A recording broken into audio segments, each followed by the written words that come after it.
Assalamualaikum warahmatullahi wabarakatuh.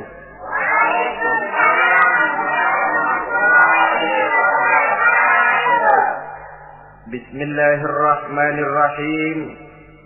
Alhamdulillahi rabbil alamin. Wassalatu wassalamu ala asyrafil anbiya'i wal mursalin, Sayyidina wa maulana Muhammadin wa ala alihi wa ashabihil mujahidin at-tahirin, amma ba'du. Bapak-bapak, ibu-ibu, saudara-saudara kaum muslimin rahimakumullah. Pada pertemuan terdahulu kita telah membicarakan bagaimana memilih jodoh menurut tuntunan agama Islam. Maka pada pertemuan kali ini pembicaraan akan kita tingkatkan kepada bagaimana membina mahligai rumah tangga bahagia dengan menitik beratkan pembicaraan kepada kewajiban bersama baik sebagai suami maupun sebagai istri. Banyak rumah tangga bahagia tercapai apa yang menjadi cita-cita dan tujuan. Tetapi tidak jarang rumah tangga yang tenggelam sebelum sampai ke pantai yang akan dituju. Pada saat-saat perkenalan seseorang dalam usahanya mencari jodoh, dia merasa bahwa pasangannya itulah yang akan memberikan kebahagiaan kepadanya. Hari-hari di mana terjadi pertemuan selalu menjanjikan dan menyanyikan keindahan. Bahkan sehari tak bertemu rasa seminggu, seminggu tidak bertemu rasa sebulan, sebulan tidak ketemu pingsan. Tidak ada tanda-tanda sesuatu itu akan menjemukan. Namun setelah memasuki kehidupan bahtera berumah tangga, baru beberapa bulan saja atau baru beberapa tahun saja, semua impian tadi sirna dan musnah. Bahagia yang disangka, sengsara yang datang menimpa. Keindahan yang diharap, malah kemalangan yang tumbuh. Hal ini disebabkan orang tidak meresapi hikmah daripada kehidupan berumah tangga, tidak menyadari tanggung jawab dan kewajiban yang akan berbuntut tidak timbulnya saling pengertian, dan pada akhirnya tidak akan tumbuh ketenangan di dalam rumah tangga itu.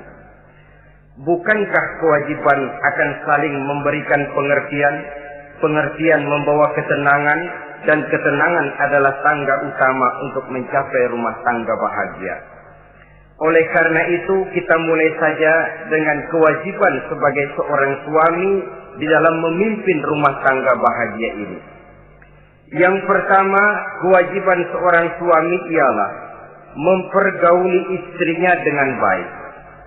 Setiap suami, manakala selesai dia mengucapkan ijab dan qabul di hadapan tuan pengulu atau tuan qadhi, maka ia pun mengucapkan sighat ta'liq yang berisi perjanjian dari seorang suami bahwa ia akan mempergauli istrinya dengan baik, muasyarah bil ma'ruf menurut tuntunan syariat agama Islam.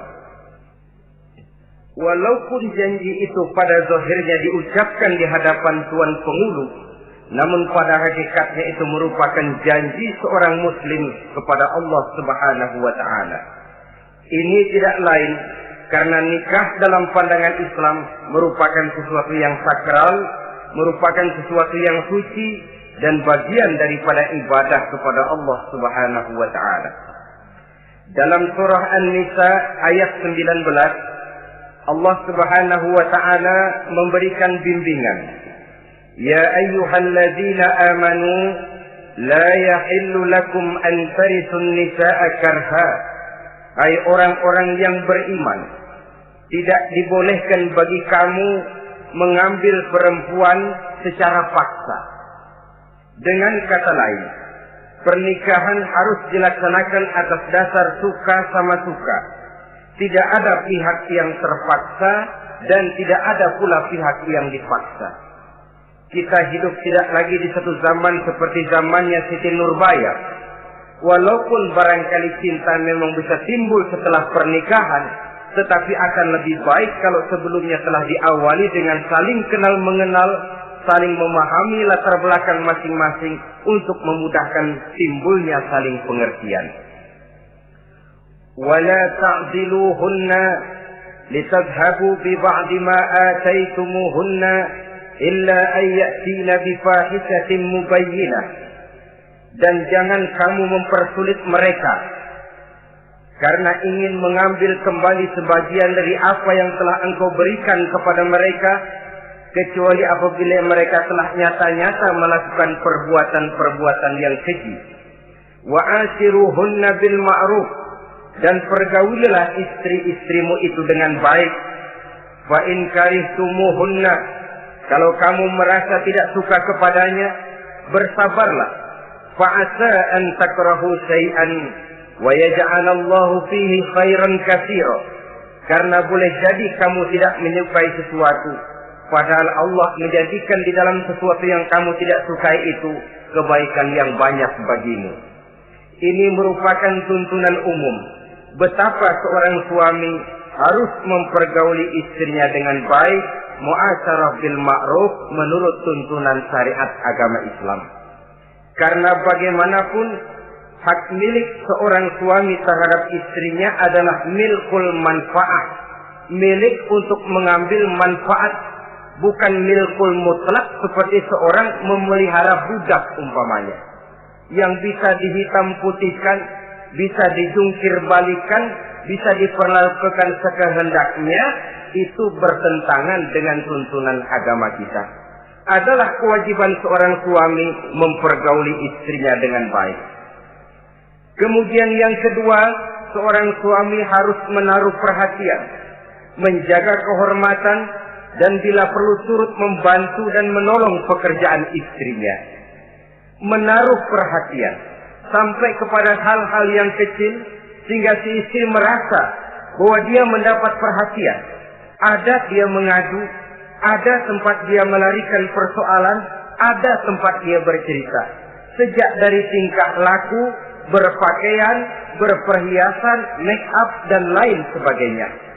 Karena tanpa ada perhatian dari seorang suami, biasanya istri akan menjadi malas, baik untuk bersolek, baik untuk membina dan mengatur rumah tangga, dan lain sebagainya.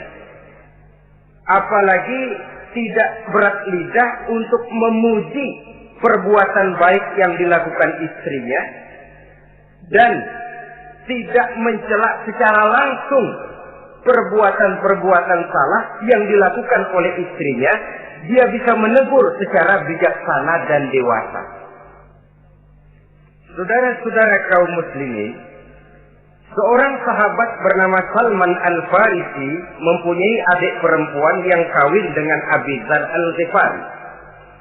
Satu hari Salman datang menengoki adik perempuan ini di rumahnya. Dilihatnya adiknya, rambutnya acak-acakan, pakaiannya kumuh, pendeknya nggak enak dilihat. Salman memberikan nasihat, kau bersoleklah sedikit supaya suamimu betah di rumah. Kata istrinya, untuk siapa saya bersolek? Ya tentu untuk siapa lagi kalau bukan untuk suamimu. Kata adiknya, percuma saja, suami saya jarang di rumah. Kemana? Di masjid terus. Salman mengadukan hal ini kepada baginda Rasul, lalu baginda Rasul mengatakan, inna likulli syai'in haqqun, segala sesuatu ada haknya. Allah ada haknya untuk disembah, istri pun mempunyai hak untuk dipenuhi. Melalaikan salah satu hak berarti melakukan kezaliman. Di sini kita melihat fungsi, karena kurangnya perhatian Abi Dzar Al-Ghifari terhadap istrinya akan mengakibatkan kemalasan si istri untuk mendandani dirinya sendiri. Dengan mendapat perhatian, apalagi tidak berat lidah, maka kegairahan dalam kehidupan berumah tangga rasa-rasanya akan sangat mudah terwujud. Kalau suaminya bersolek, kalau istrinya bersolek, kata suaminya, kau memang pandai milih warna. Walaupun barangkali warnanya norak betul, Tapi kalau pada saat itu seorang suami jujur, kan akan timbul pertengkaran. Kadang-kadang istri bersolek, suami apa katanya? Lu sih dandan mangga dandan sama. Ini kan sudah tidak menghargai, tidak menaruh perhatian. Udah dah, dandan nggak dandan sama, gue kenyang melihatnya. Saudara hadirin yang saya muliakan, tidak menaruh perhatian. Sehingga si istri merasa tidak diperhatikan. Nah kalau sudah tidak diperhatikan, lihat saja. Jangankan dalam contoh seperti berumah tangga, apa saja. Seorang anak kalau sudah tidak merasa diperhatikan oleh orang tuanya, dia akan sewenang-wenang. Begitu juga seorang pegawai kalau sudah tidak merasa diperhatikan oleh atasannya, semaunya kerja. Pun seorang istri, kalau dia merasa sudah tidak diperhatikan oleh suaminya, akibatnya dia akan dandan semaunya, dia akan ngurus rumah tangga semaunya, dia akan memasak masakan semaunya. Nah kalau sudah semaunya begini, alamat tidak akan ada keharmonisan di dalam kehidupan rumah tangga itu sendiri. Suami yang baik sangat menaruh perhatian kepada istrinya, dari hal yang kecil sampai pun kepada yang sebesar-besarnya. Tapi tidak berarti nyeleneh. Apa itu nyeleneh? Menaruh perhatian bukan selalu mau ingin tahu. Jangan lantas suaminya yang beliin bedak, suaminya yang beliin. Itu nyeleneh namanya. Overacting. Terlalu berlebih-lebihan sampai kepada sesuatu yang tidak pada tempatnya. Di samping menaruh perhatian juga menjaga kehormatan. Dan bila ada waktu, dia turut membantu, menolong pekerjaan daripada istrinya. Bukankah seorang perempuan mau melakukan nikah dengan seorang laki-laki karena dia mendambakan hidup yang bahagia? Terus terang saja kan kadang-kadang istri kita ini lebih banyak borongan. Yang saya maksud borongan artinya ya sebagai istri ya dia, ya nyuci ya dia, ya masak ya dia, ya membersihkan rumah tangga ya dia. Istri borongan. Baiklah kalau barangkali memang kondisi ekonomi kita belum menunjang ke arah sana.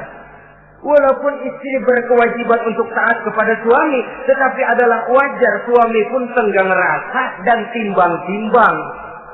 Rasulullah saja kadang-kadang dan tidak jarang menjahit bajunya sendiri, memperbaiki kasutnya sendiri. Artinya pada waktu yang terluang dan memang bisa dilakukan, jangan mengandalkan kepada istri. Dengan demikian istri merasa bahwa resiko membina rumah tangga adalah merupakan resiko bersama. Saudara-saudara, yang ketiga, seorang suami yang baik memperhatikan yaitu tidak mengeluarkan kata-kata yang kasar. Sebab apa? Perempuan adalah makhluk yang paling cepat tersinggung. Perasaannya sangat halus.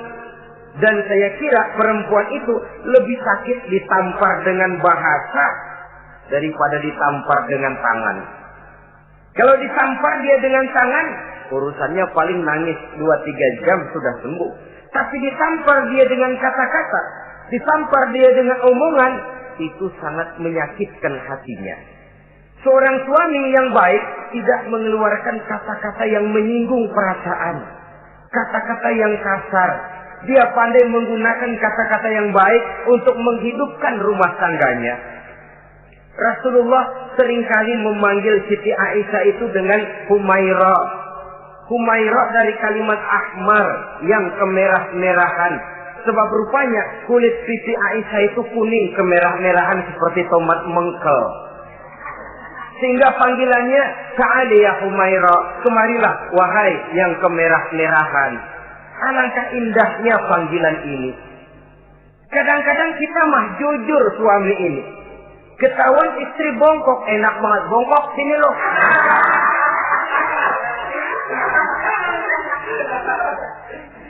Jujur tapi nyakitin. Saudara-saudara, Kadang-kadang inilah ya, bahasa perbuatan sangat besar pengaruhnya dalam menciptakan keharmonisan di rumah tangga. Pacaran mah manggilnya yang, mau kemana yang? Udah endah aja udah. Begitu berumah tangga masih indah kakanda. Punya anak satu, bapaknya anak-anak. Punya anak dua, bapak eluh. Sudah 3 anaknya, bapak hilang eluh manggilnya. Panggilan ini mengalami pergeseran. Nah begitu juga suami. Ketika pacaran bukan main. Ketika baru melakukan akad nikah sedang honeymoon bulan madu, asik betul. Kemana-mana selalu bersama. Kondangan selalu bersama. Resepsi pergi bersama. Jalan bergandengan tangan. Istri sedikit terpeleset. Khawatir bukan main. Hati-hati yang.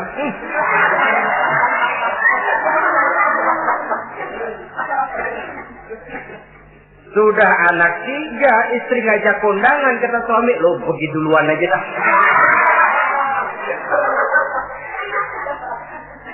Pulang kondangan, istri laporan, bang saya kepleset. Emang lu mau mampus? Kejam betul. Hilang panggilan yang tadinya begitu mesra.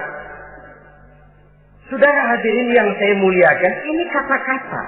Kelihatannya kecil, sederhana, tapi sangat besar pengaruhnya dalam menciptakan rumah tangga yang bahagia ini.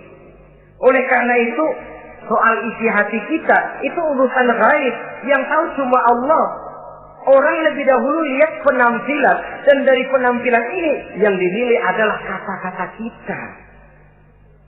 Oleh karena itu, seorang suami yang baik, dia tidak mengeluarkan kata-kata yang menyinggung perasaan. Kalaupun dia marah betul, dia tidak mencaci maki secara langsung. Dia bisa menggunakan kata-kata kiasan. Maka agama memberikan tuntunan, kalau seorang suami marah, jangan memukul muka. Dan mukul pun bagian terakhir. Jangan jalan pertama. Kadang-kadang ada juga loh Pak, suami marah sama istri persis korambil ngebukin maling. Aduh, gelebah-gelebuk gak karuan.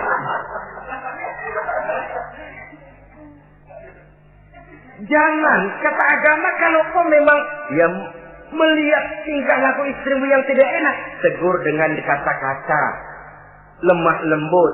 Lemah lembut tidak bisa, sedikit keras. Sedikit keras masih nekat, bentak. Bentak pun tidak bisa juga, pisah tempat tidur. Pisah tempat tidur masih tidak bisa juga, pukul. Jangan mukanya, bagian lain dari tubuh. Itu pun tujuannya bukan untuk menyakiti, tapi untuk mendidik. Saudara hadirin, misalnya istri tidak sholat, suami tampil. Bu, sholat. Mboknya malu sama tetangga kalau tidak sholat. Dengan lemah lembut masih tidak kena. Besok kencengan dikit ngomongnya. Kemarin kan udah saya bilangin sholat 2 kali, belum mau juga. Oh sholat jadi. Mulai naik tensi omongan. Masih nekat. Begini saja. Saya dari kalem sampai bentak udah. Sekarang kamu nggak mau juga sholat, saya mulai nggak enak pikiran. Mulai ntar malam kamu tidur kamar depan, saya kamar belakang. Pisah tempat tidur. Kadang-kadang kan nggak kuat emosi kalau sudah marah sama istri, ngebludak kalau istri diusir, sudah pulang ke rumah monyang muzat.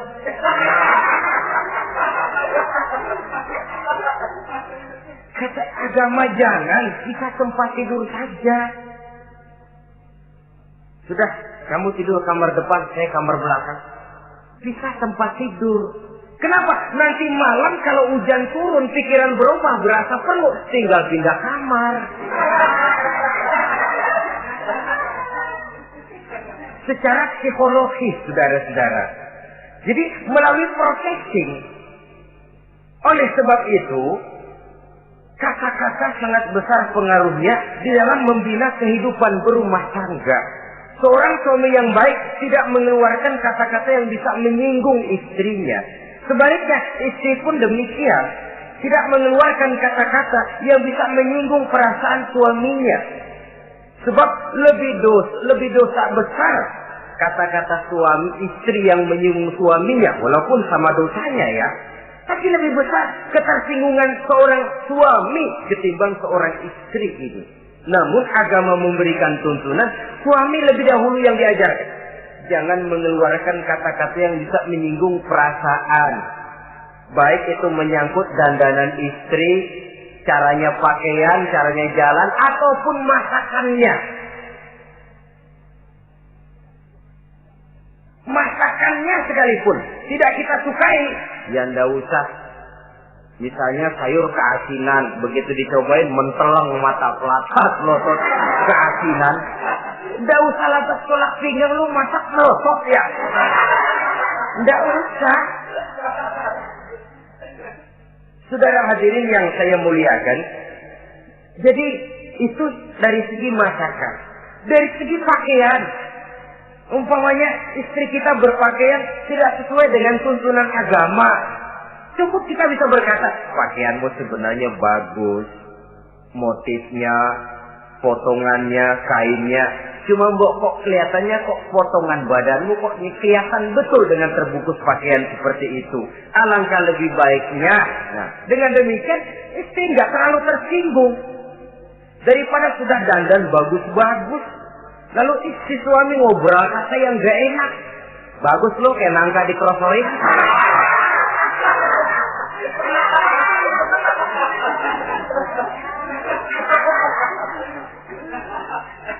Allahu Akbar. Istri tentu saja tersinggung. Atau dia pakai bedak berlebihan. Ya tentu dia pun begitu karena ingin ada kebanggaan, suami jalan dengan dia merasa bangga. Tapi over. Bedaknya berlebihan, lipstiknya berlebihan. Suami usil, begitu mau berangkat kondangan, istrinya keluar nanya, mau main topeng monyet di mana?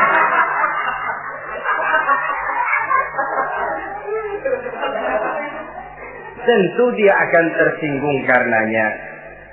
Jadi saudara-saudara, ini yang ketiga. Yang keempat, seorang suami yang baik jangan memberikan pekerjaan di luar batas kemampuan istrinya. Loh, tugas istri itu nyaris 1 kali 24 jam. Seorang suami bagaimanapun payah dia bekerja, pulang dia bisa istirahat, tidur malam dia bisa tidur dengan nyenyak. Tapi seorang istri, apalagi dia punya anak kecil, bayi misalnya, itu nyaris jam kerjanya 1 kali 24 jam. Sejak bangun tidur sampai tidur lagi, bahkan tidurnya pun selalu diusik oleh anaknya. Anaknya kalem, bapaknya ngusik.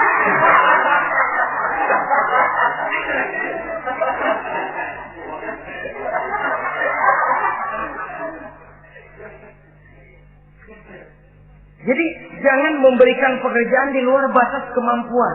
Kata pepatah, "Iza aradta an tuta'a fasal ma yustata." Apabila kamu ingin ditaati, perintahkan apa yang orang mampu mengerjakan.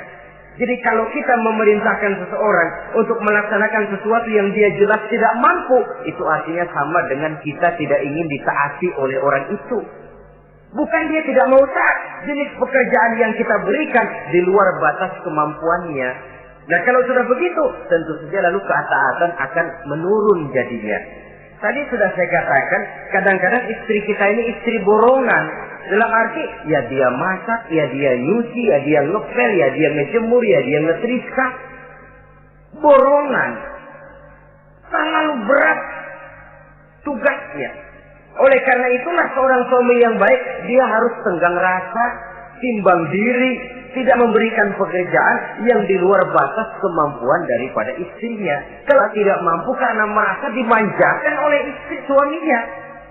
Karena merasa dapat angin dimanjakan, mestinya mampu, lalu berpura-pura tidak mampu. Apalagi istrinya suaminya sedikit-sedikit mau menolong dia. Jadi posisi ini nanti bisa berbalik. Karena terlalu memanjakan istri bisa membludak. Akhirnya suami yang nyuci, suami yang ngerika, Istri tidur. Walaupun tentu saja tidak jelek, tetapi itu sudah overacting namanya. Saudara hadirin yang saya muliakan, itu yang keempat. Yang kelima, kewajiban seorang suami yang baik, ia mencukupkan belanja rumah tangga. Cukup itu relatif. Cukup menurut ukuran standar kemampuan kita. Sebab kemauan kita mungkin tidak terbatas. Tapi kemampuan kita yang terbatas. Kalau kemampuan ini bisa kita ukur dengan kemampuan, insya Allah kita cukup. Dan pernah saya katakan, orang kaya adalah orang yang hidupnya paling cukup. Salah kalau kita berkata orang kaya itu yang rumahnya gedung bertingkat. Tidak betul orang kaya itu yang mobilnya 5, yang gajinya jutaan, yang kebunnya lebar, yang pabriknya luas. Tidak. Orang kaya, orang yang hidupnya cukup. Orang miskin, orang yang selalu merasa kurang. Jadi kalau ingin jadi orang kaya, resepnya gampang sekali. Cukup dengan apa yang diberikan Allah, kita sudah kaya. Tapi kalau ingin miskin, maka bukalah mata selebar-lebarnya. Bagaimanapun banyak nikmat Allah diberikan kepada kita, tidak pernah ada rasa cukupnya. Dikala itu akan tertanam sifat kemiskinan dalam diri. Maka ukuran cukup ini yang relatif. Jadi kalau kita memang ekonomi menengah ke bawah, jangan ingin cukup seperti halnya ekonomi menengah ke atas. Nah, saudara-saudara, di samping belanja rumah tangga yang menyangkut makan, minum, pakaian dan sebagainya, bila ada kelebihan rezeki, juga perhiasan untuk istri. Karena istri itu zinatul hayati dunia, perhiasan hidup di dunia. Jangan lalu berat hati, kan suami yang peras keringat banting tulang pergi pagi pulang sore. Mestinya suami dulu dong cukupi pakaiannya.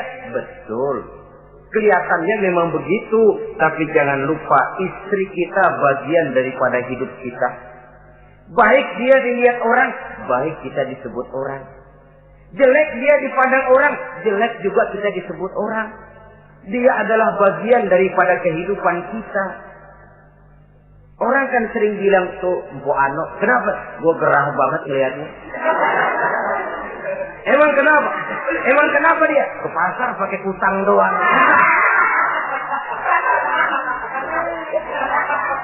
Kata temennya, terang aja dia kan binnya si Meun itu. Si Meun yang nggak tahu apa-apa ikut kesebut-sebut. Istri adalah bagian daripada kehidupan kita. Zolim seorang suami mentang-mentang dia merasa dia yang cari duit, lalu buat dirinya dia beli pakaian yang mahal-mahal.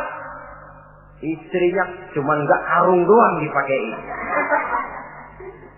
Istri adalah bagian daripada hidup kita. Baik dia dilihat orang, baik kita disebut orang. Jelek dia dilihat orang, akan jelek juga kita jadi pembicaraan orang. Ini tidak lain karena dia merupakan perhiasan bagi suami dan bagian daripada kehidupan seorang suami. Adalah satu perbuatan zalim misalnya, kalau seorang suami manakala dia beroleh rezeki parkir di restoran. Kalau tidak ada duit, baru dia pulang ke rumah. Sementara dia enak makan makanan yang serba nikmat dan lezat di restoran yang serba ada, istrinya di rumah cukup kangkung saja sama toge. Adalah satu perbuatan yang zalim dan istri berhak menuntut karena itu memang merupakan haknya. Begitu besar nilai pahala memberikan nafkah ini, sampai Nabi dalam hadis yang diriwayatkan oleh Imam Muslim dan Ahmad bersabda, dinarun anfaqtahu fi sabilillah wa dinarun anfaqtahu ala rukbatin wa dinarun tasaddaqta ala miskin wa dinarun anfaqtahu ala ahlika a'zamuha ajran allazi anfaqtahu ala ahlika. Uang yang kamu belanjakan di jalan Allah, uang yang kamu belanjakan untuk membebaskan budak, uang yang kamu sedekahkan kepada orang miskin, dan uang yang kamu belanjakan untuk nafkah keluargamu, pahalanya itu lebih besar uang yang kamu belanjakan untuk nafkah keluargamu. Ya Allah, Jadi rupanya nilainya sedemikian besar. Saudara hadirin yang saya muliakan, ini kewajiban yang keempat, yang kelima maksud saya. Yang keenam, kewajiban seorang suami, dia berusaha untuk meningkatkan pengetahuan daripada istrinya, membimbing. Sebab selain daripada berfungsi sebagai seorang suami, dia juga adalah guru daripada istrinya. Kalau dia tidak bisa membimbingnya secara langsung, setidaknya doronglah istrinya untuk ikut menghadiri pengajian, majelis-majelis taklim, bergaul dengan ustazah-ustazah, sehingga terdapatlah peningkatan pengetahuan. Paling kurang pergaulannya bertambah luas, cakrawala pandangannya juga tidak jadi sempit karenanya. Sebaliknya, peluang ini pun harus dimanfaatkan oleh istri dengan sebaik-baiknya, dengan niat yang ikhlas keluar dari rumah untuk mencari ilmu pengetahuan. Yang repot kadang-kadang dari rumah berangkat ngaji, sampai di pengajian suaminya diakur-akurin.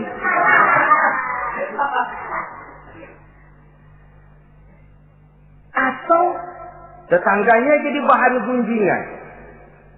Ngajinya cuma setengah jam, ngomongin orangnya sejam setengah. Ini malaikat bingung, kacau amat ya orang itu. Ini yang kadang-kadang menimbulkan hal-hal yang negatif, padahal keluarnya dari majelis taklim, keluarnya dari pengajian.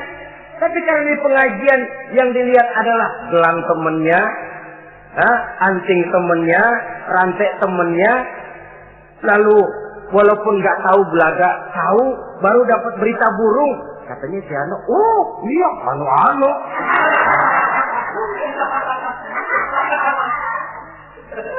Saudara hadirin yang saya muliakan, akhirnya nanti kan suami jadi pegel. Lu kok disuruh ngaji bukan mikir bener, pulang malah gua digonggong-gonggong minta gelang, bagaimana?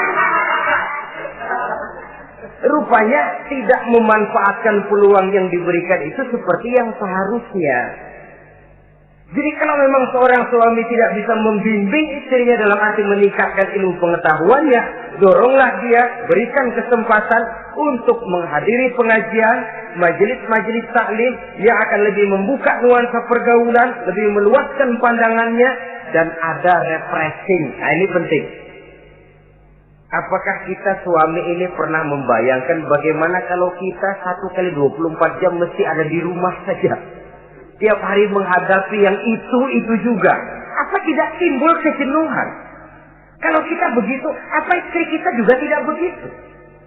Karena itu sangat bijaksana kalau ada waktu luang, Boya ajaklah istri dan anak-anak makan di rumah makan. Kalau ada kelebihan rezeki loh ini ya. Tapi jangan maksa-maksa. Karena terlalu ingin lalu ngutang dulu sama temen. Itu juga nggak betul. Niatnya baik, cuma ngutangnya itu nanti yang jadi nggak betul. Ya refreshing, relax, santai. Apa itu ke Taman Safari, apa itu ke Bogor. Supaya istri ini merasa ada selingan dalam hidup. Tidak jenuh, tidak monoton. Terus kalau dia jenuh, akhirnya kan wah, ublek-ublek di depan dapur mulu.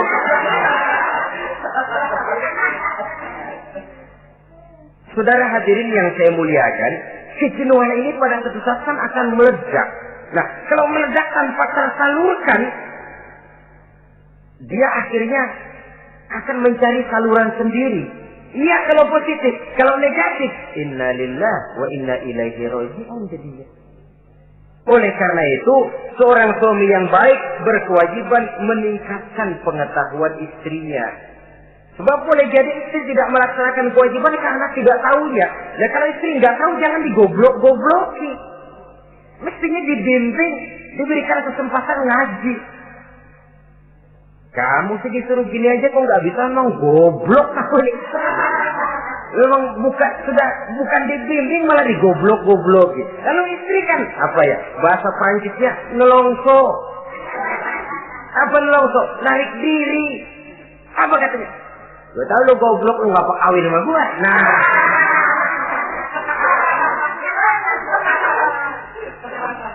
atau pada kata yang lebih nggak enak. Gue digoblok-goblokin juga, dipakai juga. Nah,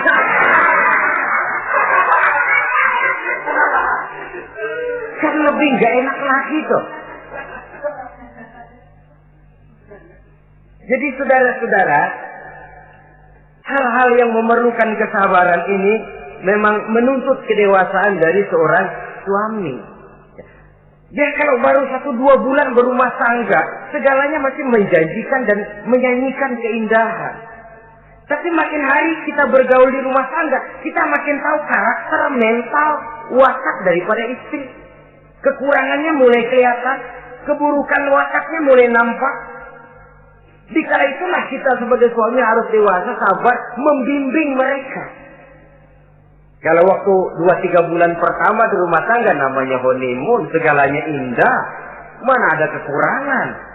Masa keasinan, lezat. Nasi kekerasan, asyik. Segalanya nggak pernah salah, selalu betul. Suami, istri masak keasinan. Lihat si suami melotot makan, nanya, "Bang, sayur keasinan?" Enggak. Soal keasinan bagus. Keasinan masih bagus. Kenapa? Udah endah aja. Tapi mampukah ini bertahan? Ini yang jadi masalah. Mempertahankan suasana kebaruan itu. Saudara hadirin yang saya muliakan, yang ketujuh, kewajiban suami ini, suami yang baik memberi kesempatan kepada istri untuk nengok, bersilaturahmi dengan orang tuanya, kerabatnya, atau tetangganya.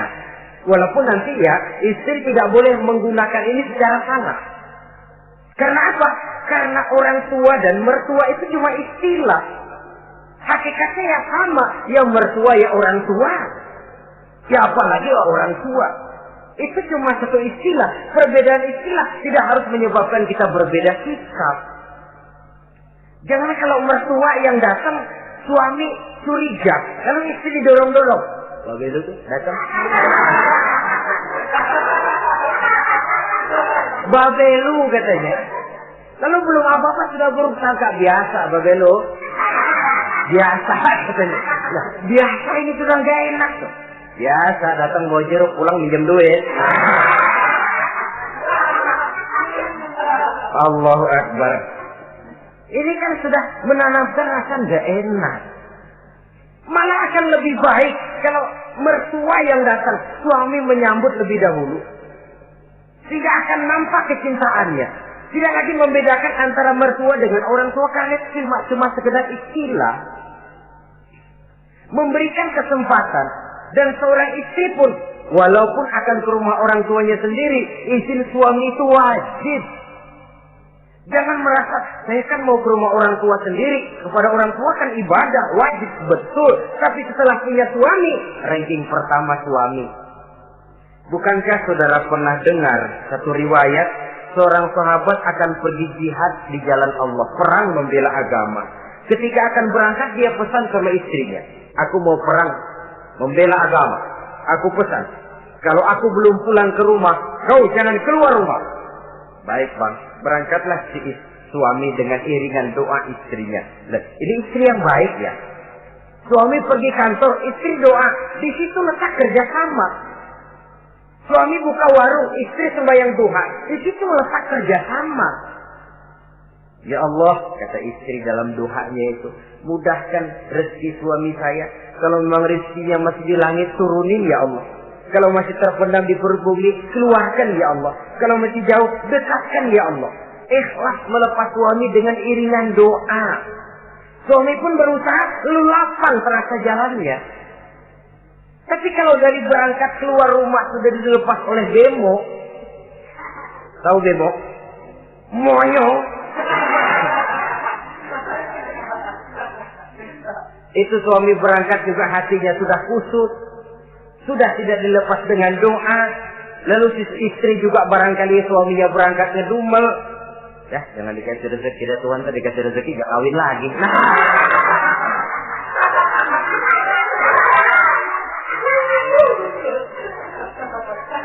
Kalau sudah semacam ini yang terjadi, bukankah masing-masing yang berangkat pikiran kusut, yang melepas pun pikiran gak enak jadinya. Di situ letak kerjasama. Saudara hadirin, setelah suaminya ini pergi, datang utusan dari orang tua si istri tadi. Assalamualaikum Bu. Waalaikumsalam. Ada apa? Orang tua ibu sakit keras, ibu diminta datang. Ya Allah, suami saya baru saja berangkat. Istri suami saya bilang kalau dia belum pulang perang, saya nggak boleh keluar dari rumah. Tolong sampaikan maaf saya kepada orang tua saya belum bisa datang karena suami saya pesan begitu. Pulang utusan ini. Besok balik lagi. Gimana? Aduh Bu, orang tua ibu makin parah. Kelihatannya nggak ada harapan datang dah sebelum menghembuskan nafas yang terakhir. Suami saya belum pulang.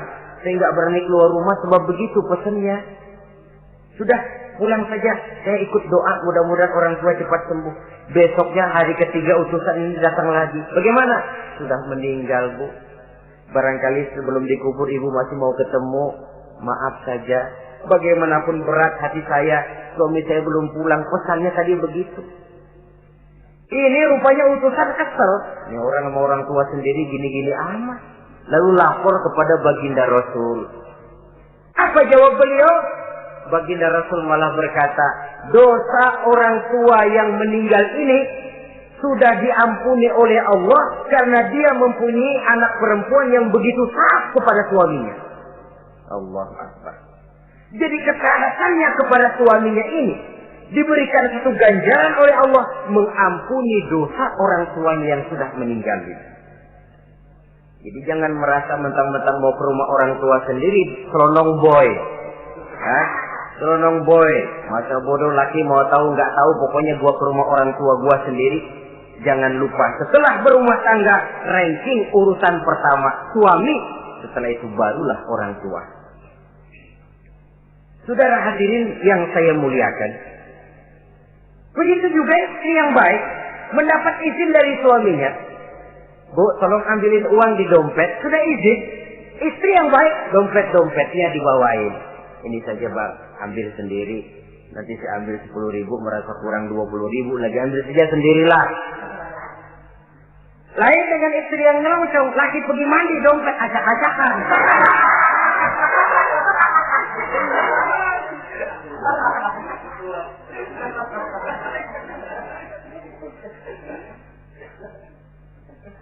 Saudara hadirin yang saya muliakan, baik silaturahmi itu kepada orang tua atau kerabat, famili, andai tolan, keluarga lain, ataupun tetangga. Tetangga itu perlu sepanjang dia menghasilkan nilai-nilai positif. Karena memang kita makhluk bermasyarakat. Yang tidak boleh kalau dengan bertetangga itu lalu menghasilkan hal-hal yang negatif. Saudara hadirin, yang kedelapan, seorang suami yang baik wajib bersikap lapang dada dan sabar menghadapi kekurangan-kekurangan yang ada pada istrinya. Lapang dada dan sabar. Sebab memang membangun manusia itu lebih sulit dari membangun jembatan. Kalau memperbaiki jembatan mungkin seminggu 2 minggu selesai. Tapi memperbaiki watak seseorang memerlukan waktu lama. Prosesnya diperlukan kesabaran, sikap lapang dada dan sebagainya. Seorang suami harus bersikap lapang dada dan sabar menghadapi kekurangan-kekurangan yang ada pada istrinya. Dan kekurangan-kekurangan itu tidak lalu dia ceritakan kepada yang lain.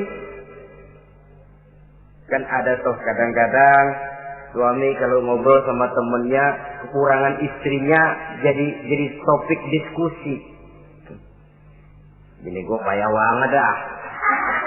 Lo nggak ada yang nanya, istrinya dipayahin di mana-mana. Kayaknya nggak malu. Mengorek aib sendiri kan menepuk air di dulang toh itu artinya. Kalau aib istri kita ceritakan di mana-mana, bukankah artinya kita juga menceritakan aib kita sendiri? Karena istri bagian daripada kehidupan kita. Sebagaimanapun seorang istri tidak wajar menceritakan aib dan kekurangan suaminya di mana-mana. Malah dia harus menutupi. Malah kelemahan-kelemahan dan kekurangan suaminya harus dia jaga. Dia tetap bangga. Di mata saya, suami saya adalah Arjuna yang tidak punya kekurangan apa-apa. Kalaupun orang bawakan berita, tidak betul itu. Walaupun hatinya panas, tapi dia masih bisa menunjukkan wajah yang sejuk, senyum dalam hati yang panas.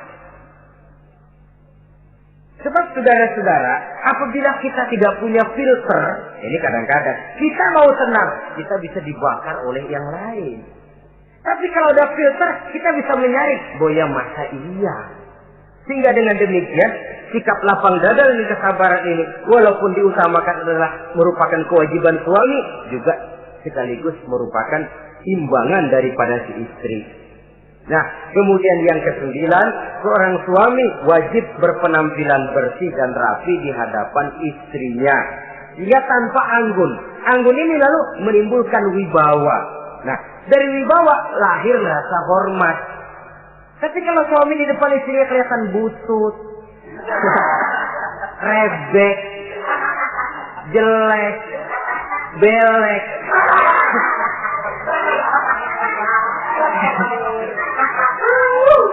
kata istrinya jodoh gua apes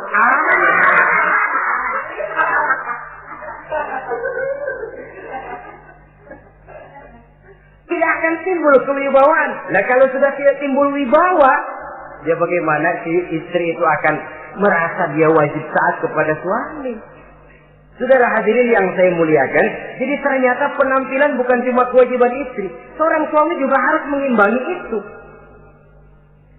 Sehingga dengan demikian keserasian dalam kehidupan di rumah tangga itu akan terasa jadinya. Nah, inilah pada prinsipnya kewajiban daripada suami. Lalu kemudian apa kewajiban istri ini? Yang pertama, saudara-saudara, terutama ibu-ibu tentu, istri itu berkewajiban untuk taat dan patuh kepada suaminya.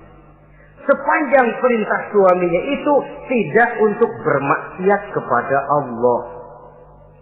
Jangankan amalan yang mubah, amalan yang sunnah saja tidak diizinkan oleh suami, masih dikerjakan oleh istrinya.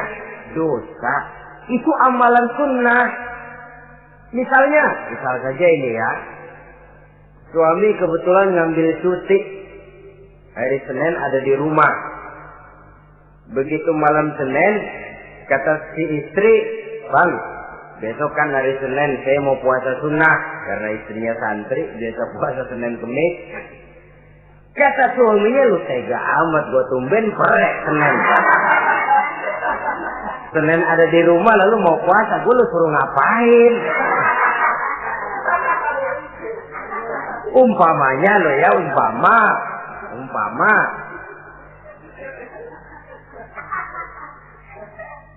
Lalu tanpa izin si suami, istri puasa juga, puasa sunnah.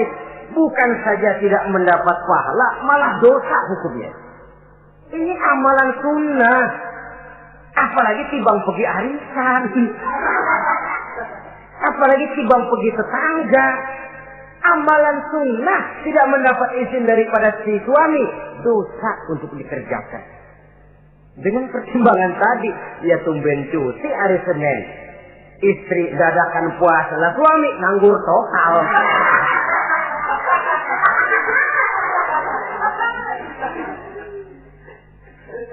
Saudara hadirin yang saya muliakan, Nabi bersabda, "Ayyuma imra'atin matat wa zawjuha anha radin illa dakhalatil jannah."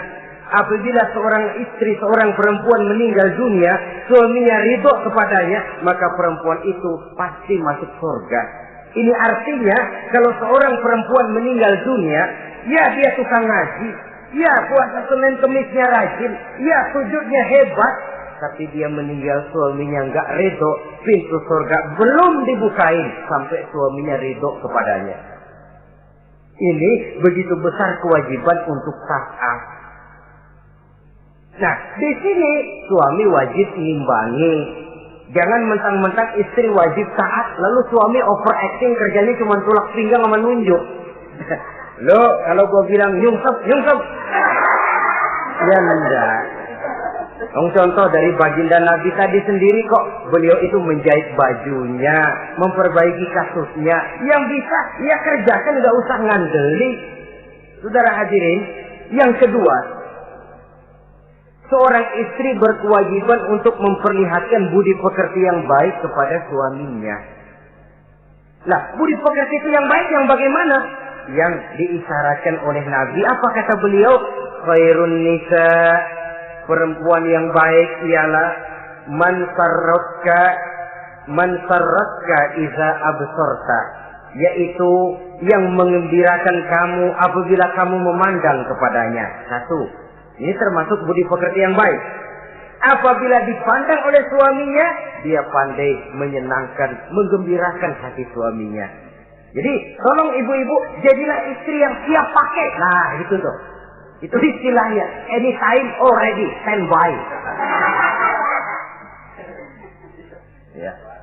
Apabila dipandang, dia sanggup menggembirakan hati suaminya. Suami pulang dari pasar dagang rugi, istrinya tampil. Itulah bang, romantikanya dagang. Mboya sekali-sekali rugi. Apa mboya selalu untung? Gelombang laut saja pasang surut. Lah, suami kan merasa ada air penyejuk. Ini termasuk menggembirakan. Jangan suami sudah pulang dari pasar rugi, mikul panjang, ngos-ngosan sampai rumah istri kerama. Lasar lu laki goblok. Dagang pakai rugi. Ini kan suami sudah di pasar rugi, sampai rumah digoblok-goblokin. Nah itu nanti ya efeknya, suami itu kalau sudah istri nggak menyenangkan hatinya di rumah, si suami itu kena penyakit yang istilah sekarang ini penyakit broken home. Nah penyakit nggak betah di rumah. Mestinya dia kumpul di rumah, landadakan di pos ansik ya kongkok. Sampai subuh lagi, sampai subuh. Sampai subuh. Saudara hadirin yang saya muliakan, pandai menggembirakan, menjadi penghibur. Usaha suami gagal, dagangnya rugi, gairahnya bekerja menurun. Di saat itu istri tampil jadi pengimbang yang baik. Sehingga dengan demikian istri suami lalu merasa ada sedikit air penyejuk. Apabila dipandang, dia pandai menyenangkan hati suaminya. Bagus kalau seorang istri pada saat ada suaminya di rumah dia berdandan, dan suaminya tidak di rumah dia apa adanya. Dan keliru besar, sebab dandannya seorang istri dengan niat untuk menyenangkan hati suaminya merupakan ibadah. Saudara hadirin, ciri yang kedua dari budi pekerti yang baik seorang istri itu apa? Wa tuti'aka iza amarta. Kalau diperintah, dia taat kepadamu. Diperintah, dia taat sepanjang perintah itu tidak untuk bermaksiat kepada Allah. Yang ketiga lagi cirinya, watahfazu ghibataka fi nafsiha wa malika. Dia dapat menjaga diri baik pada waktu kamu tidak ada, baik menjaga dirinya sendiri ataupun menjaga hartamu. Tidak menggunakan kesempitan di dalam kesempitan. Ini ciri dari budi pekerti. Yang ketiga sekarang, kewajiban seorang istri dapat mengatur rumah tangga dengan baik dan rapi. Mengatur rumah tangga itu kan tidak perlu biaya yang mahal-mahal. Asal ditempatkan pada tempat yang serasi, komposisi warna yang cocok. Tidak perlu perhiasan yang mewah-mewah. Orang lalu terkesan, rumahnya ini sejuk ya. Kenapa? Tata ruangannya kok enak dilihat, apik. Enggak karena mentang-mentang semua kepengen dilihat orang, semua ditaruh di ruang tamu. Sampai tempayan piring naik ke ruang tamu semua. Walaupun mahal, tapi kalau tidak pada tempatnya kan orang lalu, ini kok terlalu amat ya. Dapat menata. Dan menata ini tentu karena pergaulan. Saudara hadirin yang saya muliakan, Sehingga dengan demikian ada suasana kebetahan. Orang di rumah itu merasa seperti itulah yang dikatakan Nabi, baiti jannati, rumah tanggaku laksana surga bagiku. Laksana kebun, tempat di mana kita melepaskan lelah, tempat di mana kita menemukan ketenangan, tempat di mana kita menemukan refreshing dari segala kejenuhan dan kelelahan akibat tugas-tugas yang kita hadapi, baik di kantor, di tengah masyarakat, di pasar, dan lain sebagainya. Yang keempat, jangan menambah kesulitan suami. Syukur kalau malah bisa membantunya. Bahwa ada seorang istri yang bekerja, itu bagus. Asal bisa menjaga diri dan bisa menjaga kepercayaan dan kehormatan daripada suaminya. Dan suami pun yakin bahwa jenis pekerjaan yang dikerjakan oleh istrinya itu tidak bertentangan dengan agama. Tapi malah kalau si suami yang mempekerjakan istrinya, mengeksploitir istrinya, ini zalim. Istrinya yang disuruh kerja, suami ongkang-ongkang kaki di rumah, istrinya yang peras keringat banting tulang. Ya kalau kerja, kalau dikerjain lebih parah lagi. Kan tidak sedikit toh problema rumah tangga semacam ini. Sehingga dengan demikian akhirnya apa? Kendali rumah tangga di tangan istri. Karena istri merasa dia yang cari duit. Istri merasa dia yang berusaha. Kenapa dia tidak mengendalikan rumah tangganya? Dikala itu jatuhlah suami di bawah komando istrinya. Hilang wibawa, hilang karisma, tidak ada ketakutan. Malah akhirnya berbalik seolah-olah si suami jadi istri dan si istri menjadi suami. Apalagi di zaman seperti sekarang. Walaupun pekerjaan sulit, tapi mereka yang punya wajah cantik, mudah senyum, gampang bergaul, dan mau obral. Tentu banyak saja lapangan kerja yang nyata-nyata bertentangan dengan agama. Nah, yang terakhir, kewajiban daripada istri ialah hemat, cermat, rajin, dan pandai menyimpan. Kalau dia dibelikan perhiasan oleh suaminya, niatnya tidak lain. Pertama, menyenangkan hati suaminya. Yang kedua, berjaga-jaga kalau nanti ada kesulitan, toh perhiasan ini bisa dimanfaatkan. Tidak untuk show, tidak untuk sombong-sombongan, tidak untuk hebat-hebatan, tapi dua hal yang jadi pilihan utama tadi. Dengan sikap hemat, cermat, rajin, dan pandai ini, menyimpan, memanfaatkan, dan menggunakan, maka nilai ekonomi di rumah tangga insya Allah akan mengalami stabilnya.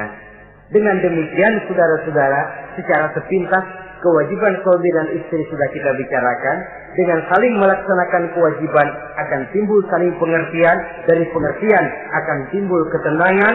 Dari ketenangan insya Allah akan terwujud rumah tangga yang bahagia. Insya Allah nanti pembicaraan akan kita lanjutkan yang mengenai kewajiban bersama dan kewajiban orang tua terhadap anak-anaknya. Mudah-mudahan ini bermanfaat. Terima kasih atas perhatian saudara. Mohon maaf atas segala kekurangan. Usikum wa nafsi bitaqwallah. Wassalamualaikum warahmatullahi wabarakatuh.